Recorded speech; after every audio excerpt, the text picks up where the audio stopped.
Topic one has to be what just happened at Wrigley Field. Topic one has to be the Padres. Topic one has to be the big picture of what we've just experienced, a roller coaster of a ride in Major League Baseball. Yeah, I mean, this has been a roller coaster season, a roller coaster series, and now it's vacation time for the Padres.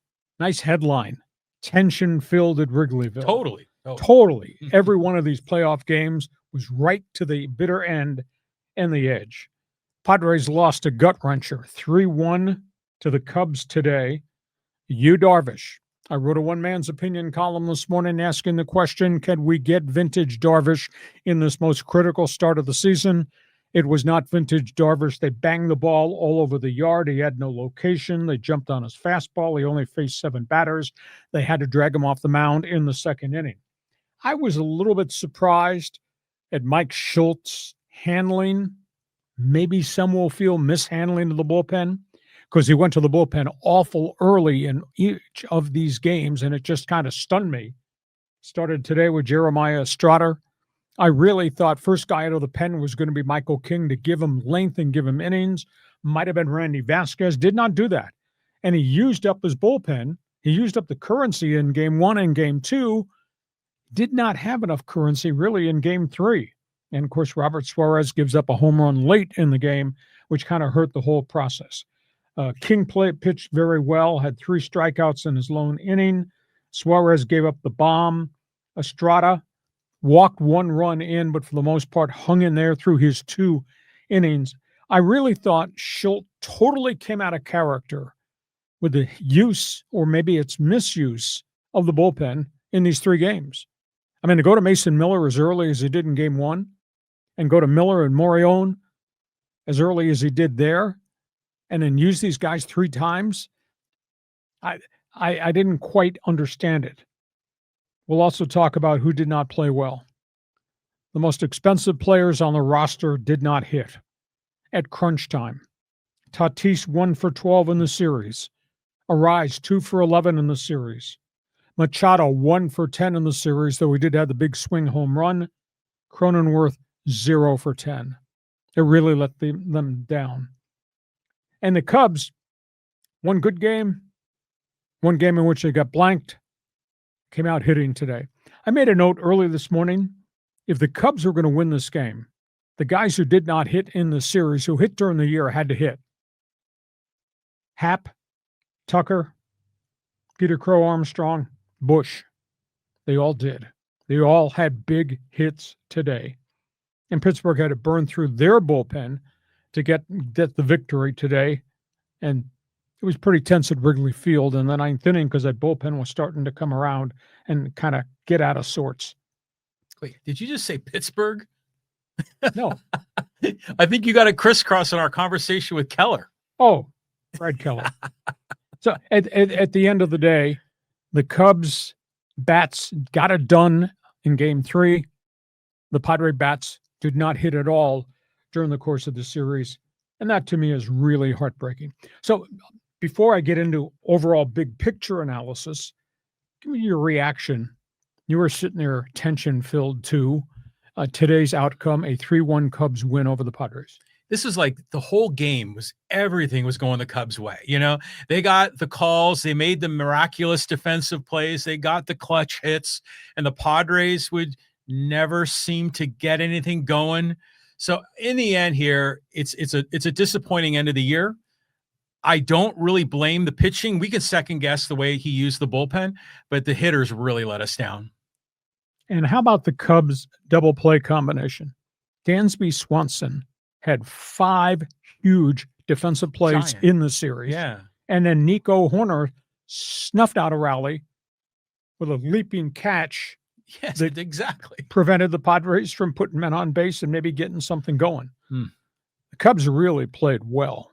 Cubs had not played that well in this whole series, but in this game, it really came together. Yeah. Nico Horner.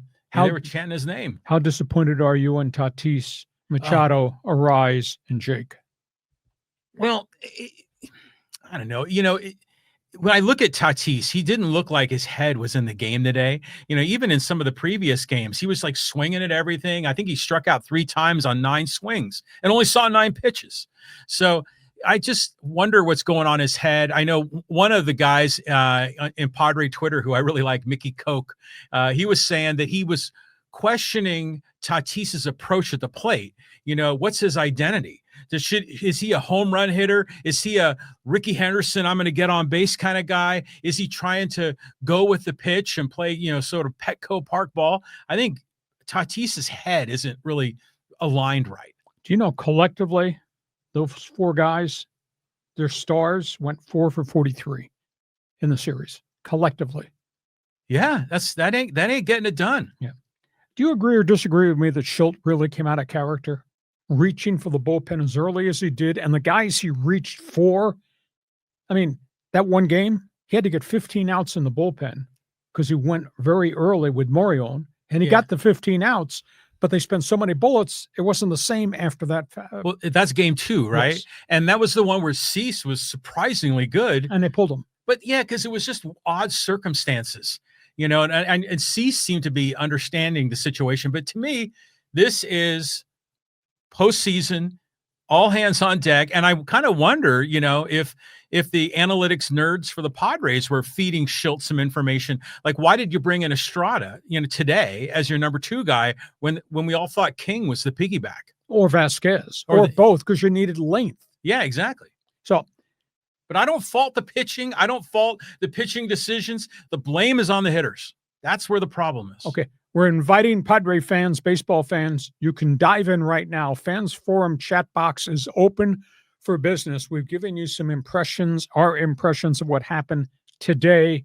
Padre season is over. All right. Let me ask you this question, John Riley.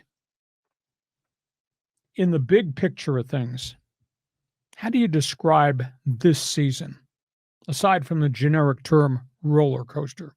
Mm-hmm. I projected when we came out of the Cactus League in spring training that they were going to win 87 games. They won 90. So I guess part of me says that's an accomplishment considering how messy the starting pitching was beyond Pivetta. 90 wins is 90 wins. However, against teams in the pennant race on the road, the Padres' composite record, 11-26. Oh, wow. Not good. No. So were they a really good team that won 90? Or were they a team that just beat up on the real crap teams? Because they surely didn't present much of a challenge against the upper echelon teams in the National League, especially on the road. And what was the difference? If this freaking series had been at Petco Park, they might have won it because of the emotion of the fans, the community, and how well they play at home. So I guess I asked the question, do you view this successful season, 90 wins, record 3.43 million fans? Do you view it as a missed opportunity because you didn't get home field advantage, which I think would have made a big difference? And in the bigger picture of things, host says window opportunity, World Series getting closer to closing. Might it have closed? Why? All these pitchers have health issues. Some of these pitchers have free agent contract issues. Keep that in mind. Is it underachievement? Was it a choke job? And here's the other question.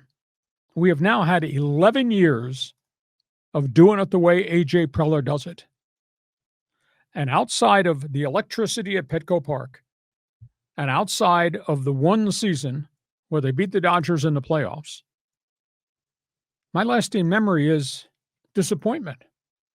Failing in 21, failing in 23, choking in 24 against the Dodgers, and now this outcome here in 25.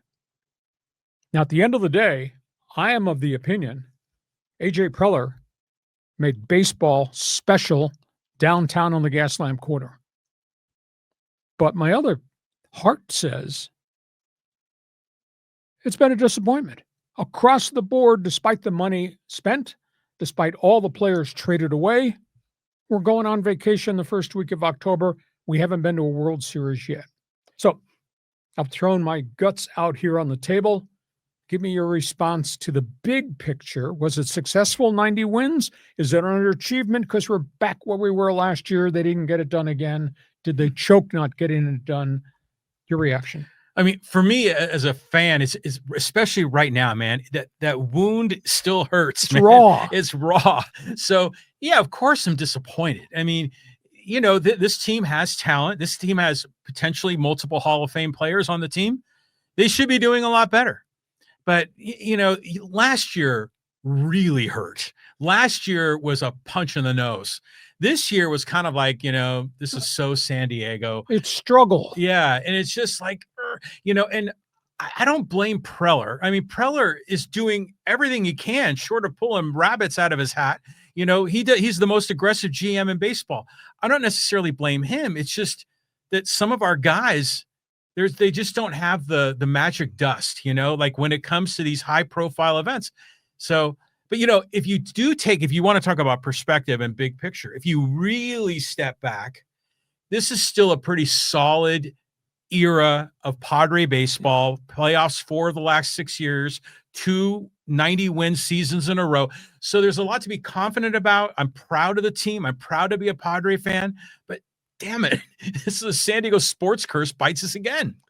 But at the end of the day, this will not be the same team next year because of all these guys who can walk as free agents, and the whole world knows agents take pitchers out into the free agent market across the board. Well, do you have the list of the free agents? I know. I don't have them off the top of my head. Cease. Yeah. King. Yeah. Suarez. Yeah. Arise. Yeah. That's pretty significant. Yeah. And there's a bunch of other guys that are on 1-year deals like Sheets and Iglesias. And yeah, we may be back to Fernando and Manny and like a bunch of minor leaguers. Okay. Those are our opinions. It's kind of raw in here tonight. How do you feel? How do you describe this? I mean, it's been a great era of Padre baseball, this quadrant, all these wins, the electricity at Petco Park, the all-time record crowds. By the way, they raised your prices 57% in 5 years. Well, And at least they're spending money on the product at least. Have you been to World Series yet? So at the end of the day, you tell me, satisfied with the product? Did they underachieve again? Second year in a row. Last I checked, he and I have not yet been to a World Series game at Petco Park with this ownership group. Yeah. I just find it. Yeah. To me, what a letdown. That's all I can say. You know, you live in San Diego, you live in America's finest city, you know, you got to take the good with the bad. And to be a sports fan in San Diego is so challenging. And it's not just Padres, it's everything.